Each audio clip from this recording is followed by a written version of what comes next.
D'abord, on prend l'homme. On dit d'abord que c'est que l'homme. On dit c'est l'être qui est tout et rien.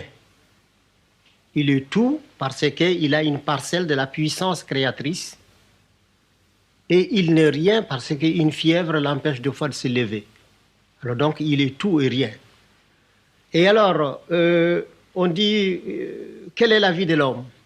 Alors la vie de l'homme est subdivisée en 9 degrés, mais chaque degré, et puis ces 9 degrés sont encore subdivisés en 3 étages, et chaque étage a 3 degrés. Et chaque degré correspond à 7 ans. Ainsi, de la naissance jusqu'à la 7e année, on est au premier degré du degré inférieur, c'est-à-dire l'enfant est à l'école de sa mère. Il n'obéit qu'à sa mère, il ne croit qu'à sa mère. Tout ce qu'on lui dit, il vient demander à sa mère, est-ce que papa m'a dit ça, est-ce que c'est vrai? Ou bien je vis ça, est-ce que c'est vrai? Donc il ne voit que par sa mère, durant 7 ans.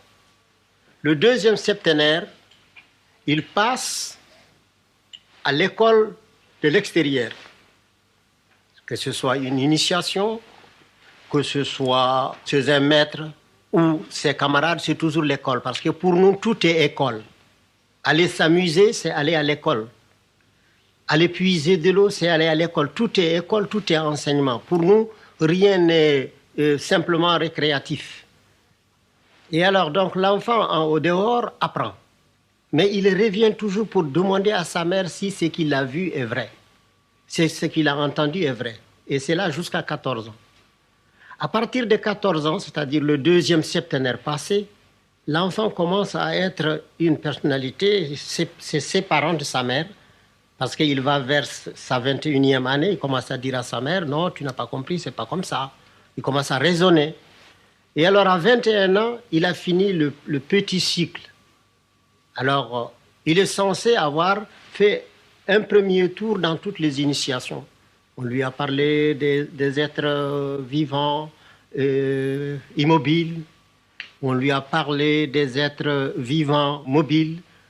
Ensemble, pour parler comme un terme, on lui a parlé du règne animal, on lui a parlé du règne végétal, on lui a parlé du règne minéral.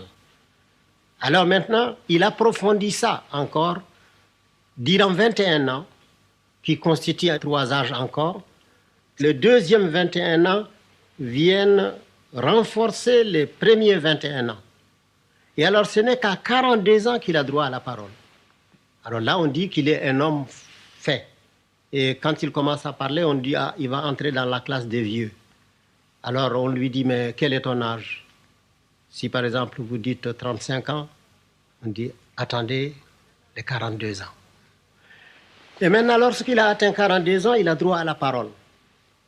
C'est-à-dire qu'il a encore 21 ans à enseigner obligatoirement. On doit exiger de lui, il faut qu'il rende.